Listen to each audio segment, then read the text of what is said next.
Should I do coding or billing? Hi, everybody. Well, how about this? I'm going to run you through both jobs, and that way you can decide what's best for you. Let's do it this way because there's nothing more reassuring than you all coming to your own conclusions.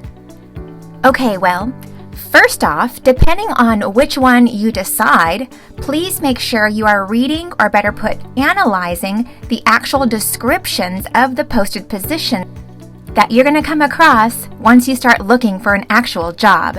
In other words, don't just shut one down because the position is posted as medical biller or medical coder. Employers are infamous for listing jobs as medical biller, but if you take a closer look at the job description, lots of these jobs are coding skills heavy, and the same works the other way around too.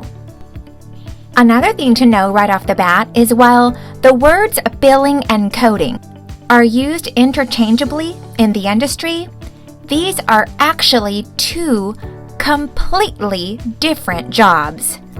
It's funny because I hear it all the time. Coders get all uptight because it just never fails that someone in their family will ask them, "Hey, cousin, can you please take a look at my medical bill?" And when they clarify to them that they don't do billing, the family member gets a deer in headlights look and says, "But aren't you a coder?" So you see, it's two different jobs. But while they have their differences, both positions work to get claims paid at the highest allowable amount. Both positions feed into the revenue cycle. Both positions are challenging yet highly rewarding. Both positions are very behind the scenes. And, make no mistake about it, both positions require you to sit on your tail all day long. Okay, so coders and billers often ask, where would I end up working? Okay, let's cover that.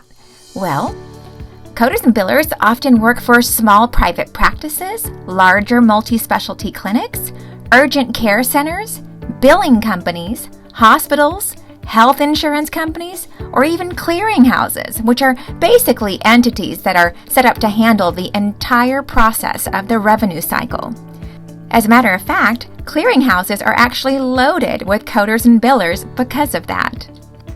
Okay, but you'll never know which position to pursue without all the details. So, let's get on with it. Let's start with the coders. The first thing to know about the coders is that they work very closely with the physicians. The reason the coders work so closely with the physicians is because they are responsible for querying or requesting the physicians to document with greater levels of specificity. Anytime a coder comes to a screeching halt in coding something, well, that's going to be due to a lack of specificity. The coders at this point will query the physicians.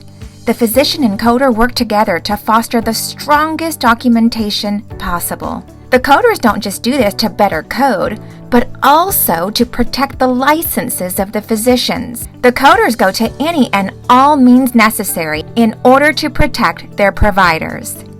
They know all too well that if they don't get the physician's documentation on point, the future of the entity could take a downward spiral due to the looming and futuristic audit penalties and fees. For this reason, you bet the relationship between the coders and physicians are 100% built on trust.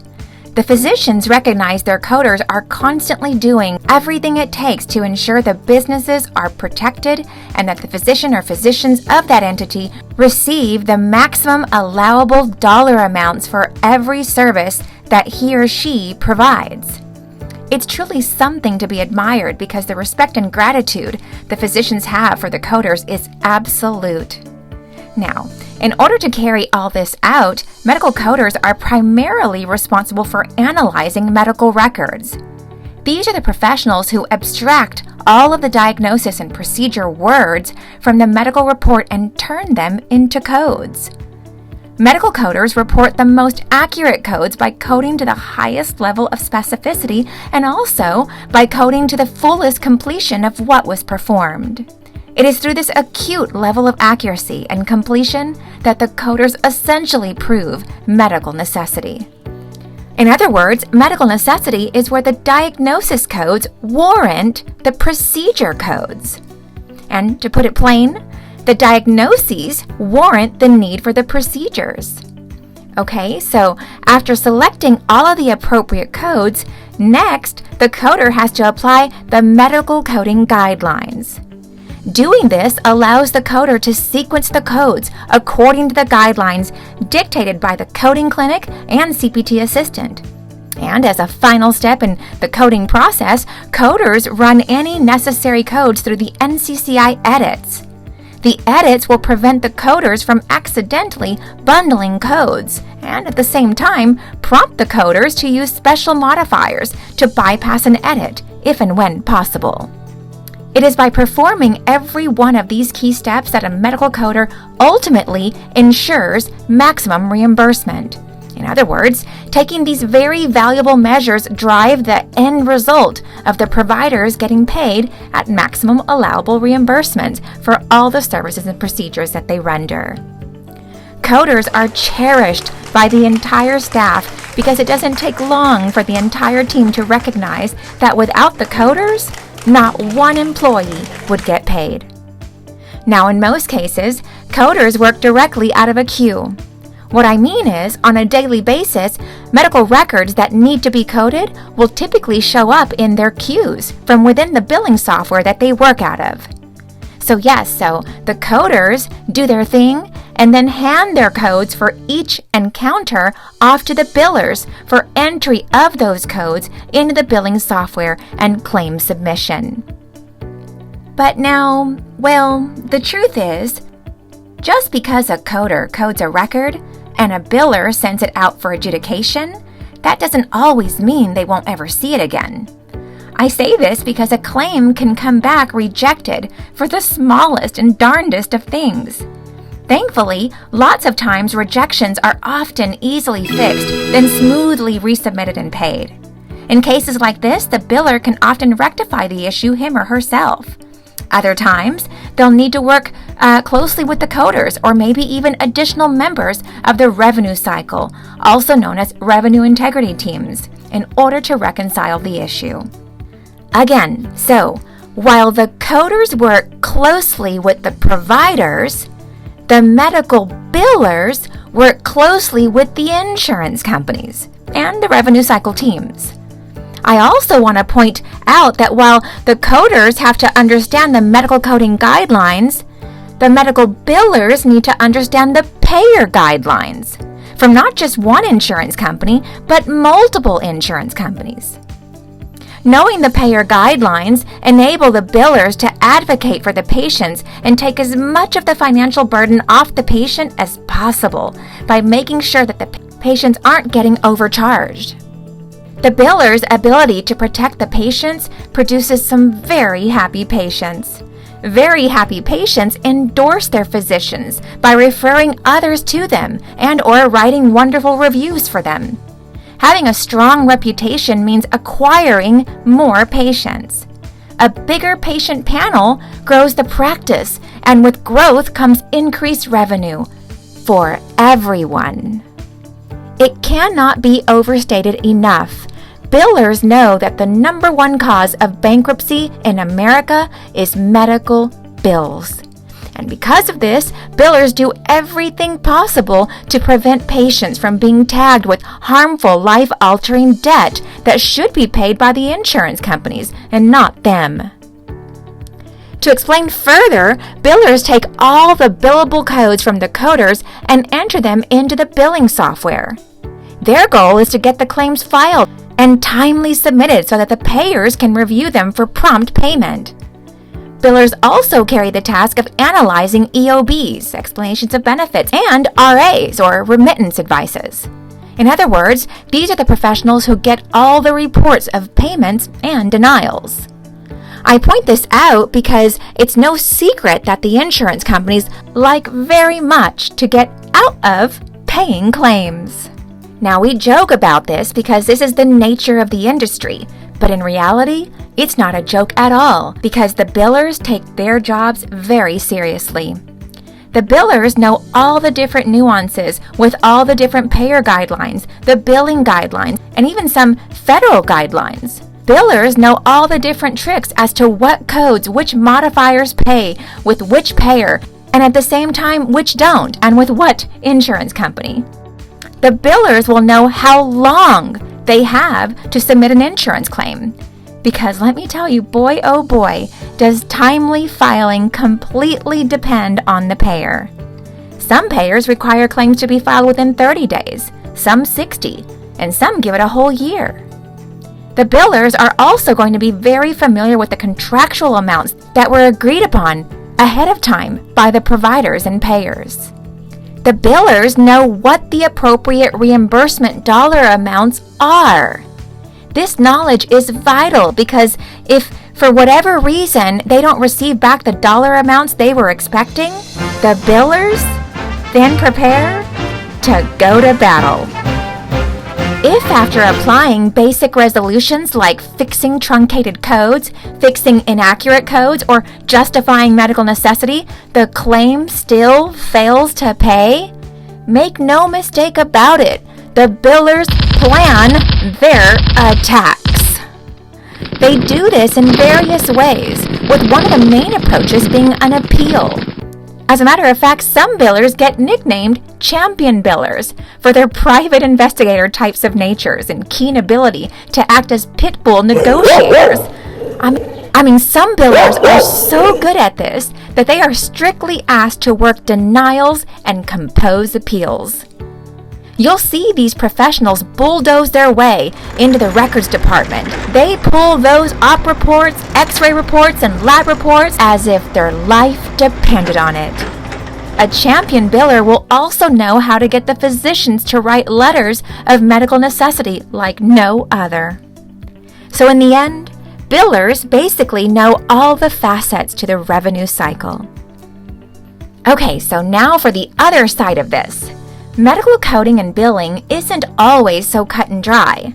Sometimes, depending on where you work, the coder and biller can actually be the same person. This is especially the case when you work for a small provider office out in, let's say, a rural part of the country. Believe me when I say, you'll not only be the coder, but you'll also be the biller, the HIPAA compliance officer, the AR manager, the credentialing specialist, the data analyst, the quality coordinator. The list goes on. Oftentimes, mostly with bigger settings, the coders will be on one floor and the billers will be on another floor.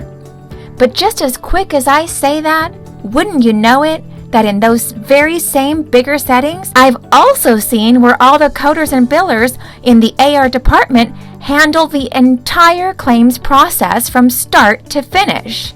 So you see, it's not always so cut and dry. It really all depends on the job. Okay, so time for me to clarify something huge. You see, after some time in the industry, lots of coders inevitably learn billing just from working in the industry. But having billing knowledge has never been a requirement for getting a certified coding job. Ever. In many jobs I worked as a coder, wouldn't you know it, I had to do the appeals and research medical policies for some of the denials. So I mean it when I say, it all depends on how the company has structured each department and the duties within it. So when they ask you over at the interview, so, Sarah, do you have any questions for me? Absolutely, one of those questions should be, will I be the coder, the biller, or both? By the way, if you're a certified coder, please do not worry about having to do Practicode or an internship. Watch this video right here. Once you watch this video, you'll learn that the only thing you need to be spending your time doing is learning how to get hired on the spot with no experience. And none of it requires Practicode or an internship. Look, I've been in the industry a really long time. There's a reason my guidance is ever so revered. Okay, so please spare yourself the heartache, the money, the time. But getting back, on the flip side, I've also worked at a number of entities where the coders have never known a single thing about billing, and nor were they expected to. Now then, I've also been around the industry long enough to see the physicians learn some very hard lessons. One of the biggest points I've been wanting to clarify with the industry is that billing is trained or learned on the job. Not everyone is in a position where they can afford formal coding training. So lots of people will apply for billing positions in order to land jobs in healthcare.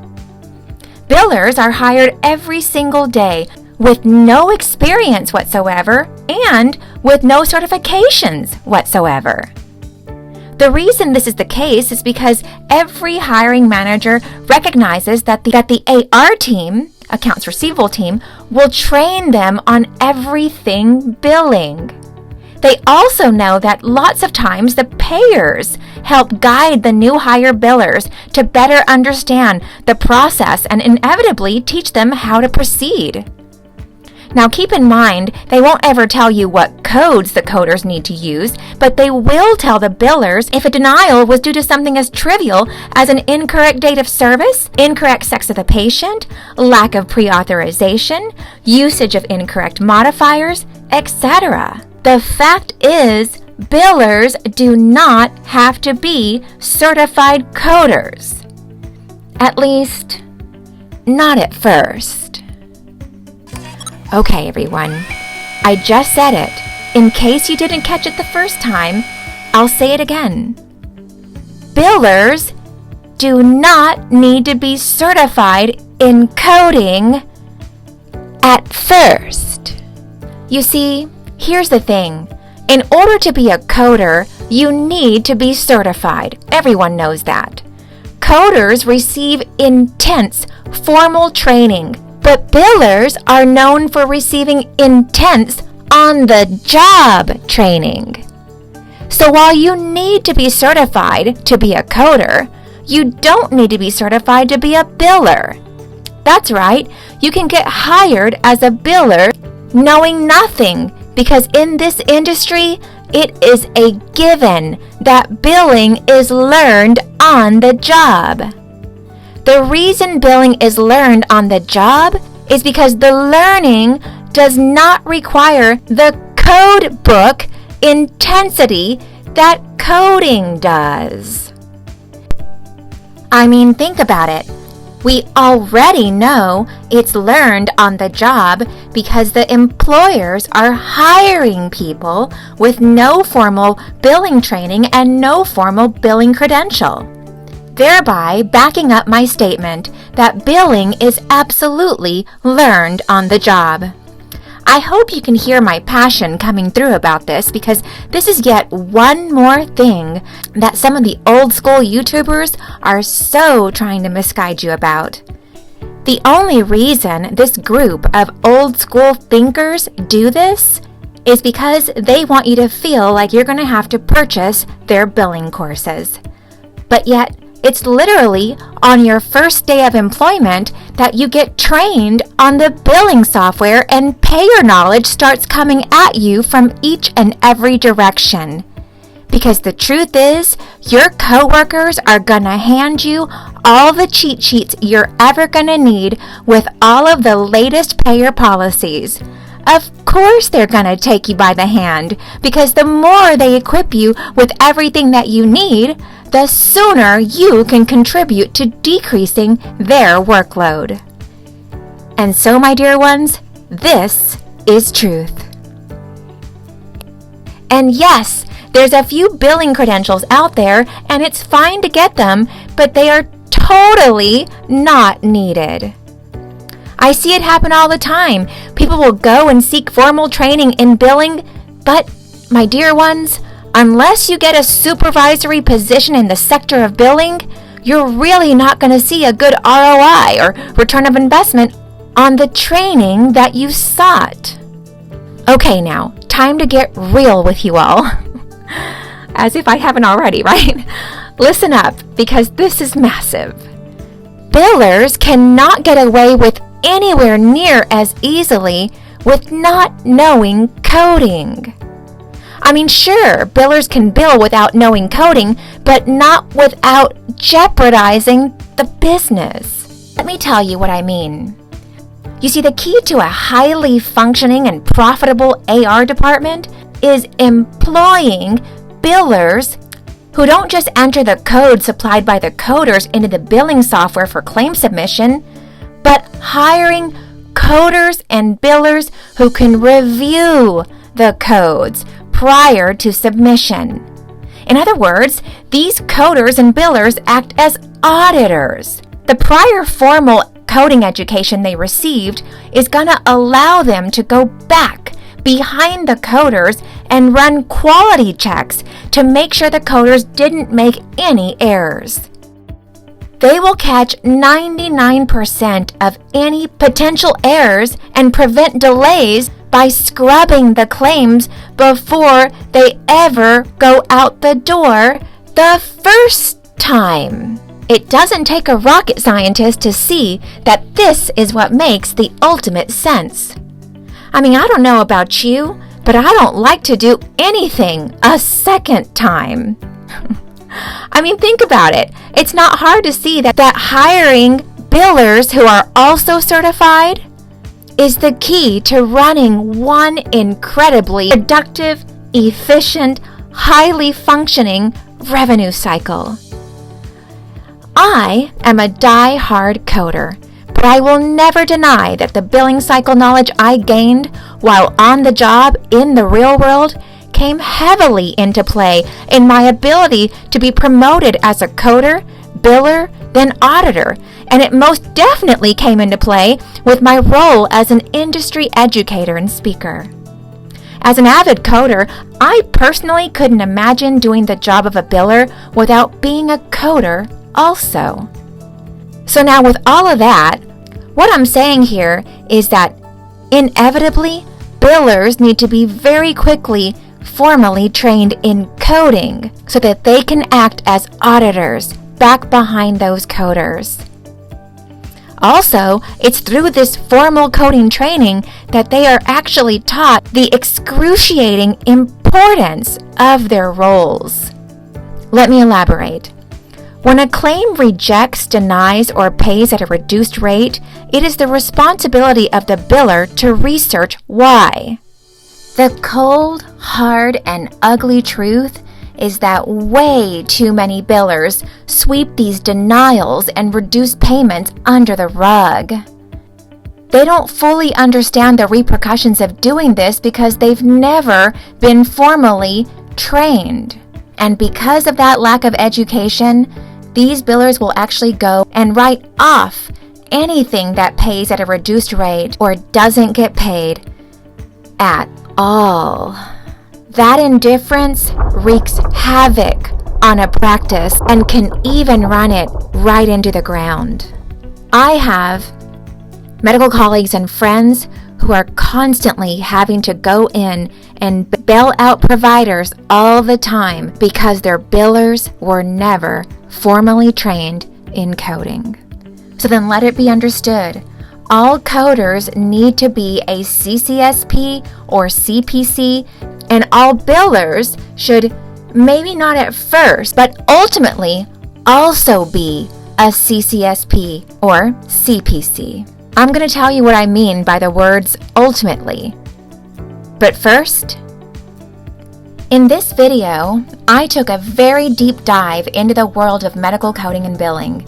You might be thinking, oh my gosh, I did not know coding and billing was going to be all of this. I was hoping this stuff was easier. Well, here's what I have to say. You see, it was necessary that I give this in-depth explanation of everything in order to get to the part where I can finally tell you, please don't panic. Don't panic, because as intricate sounding as all of this was, coding is not as trying as all the old schoolers make it out to be. I mean, time and time again, we have students come to us saying that they were listening to some older instructors or tutors that are on YouTube. I guess they're YouTubers that just get all bent out of shape in trying to make you feel that you have to work yourself to the bone. And I mean, they make it sound like you just gotta pick up your cross, and that if you're not willing to do that, don't even think about joining this industry. Oh my gosh. Baloney. The truth of the matter is that as intricate as coding is and as dense as billing is, every bit of it is perfectly and even easily doable. Learning how to code, learning the coding guidelines, learning how to bill, and learning the payer guidelines, sure, this is a challenge because at this point, you are still learning. Any job is a challenge while you're still in the infancy of learning it. Come on now. This is me encouraging you all to please think for yourselves. Do not throw a career away where the sky truly is the limit, because listen to me closely. Once you learn, coding becomes the easiest job on the planet. I say this because you're going to be coding the same thing every day and all day. I mean, think about all the different medical specialties that are out there. You see, once the coder or biller lands a job, they're going to get real good, real fast at what they do because they, like their physicians that they work for, will also end up specializing in that same field. From dermatologist to orthopedics to cardiologist to gastroenterologist to oncologist to anesthesia, the list goes on. I mean, any specialty you can think of, you will ultimately specialize in that field as a medical coder and biller. Lots of these professionals actually end up seeking specialized credentials like the CCC for cardiology, the CHONC for oncology, the COSC for orthopedics, the CANPC for anesthesia, and the list goes on. Now, in case you didn't notice, I didn't exactly say billing would become the easiest job on the planet.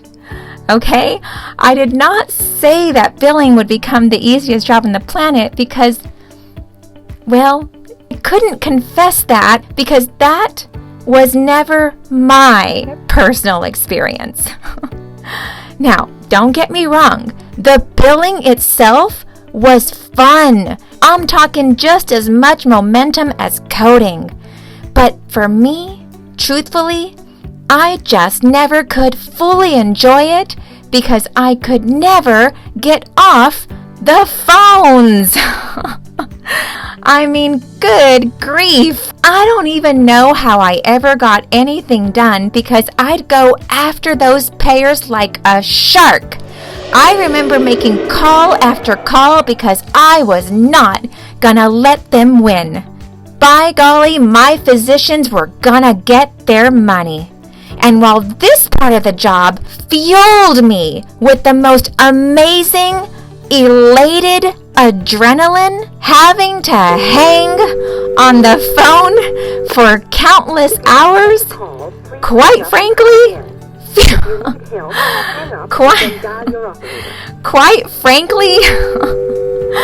fueled me with fury.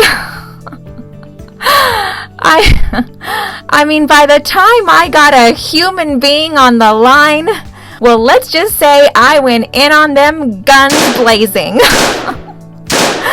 No, but really. But then, as if that wasn't bad enough, the payers all of a sudden started saying that they could only discuss one claim at a time. What? I mean, do you understand? That meant I'd have to keep hanging up and calling back for any and all other claims I needed to discuss. I mean, when I tell you all they saw at that point was the back of my tail, Before I knew it, I was knocking at the very next coding opportunity that came my way.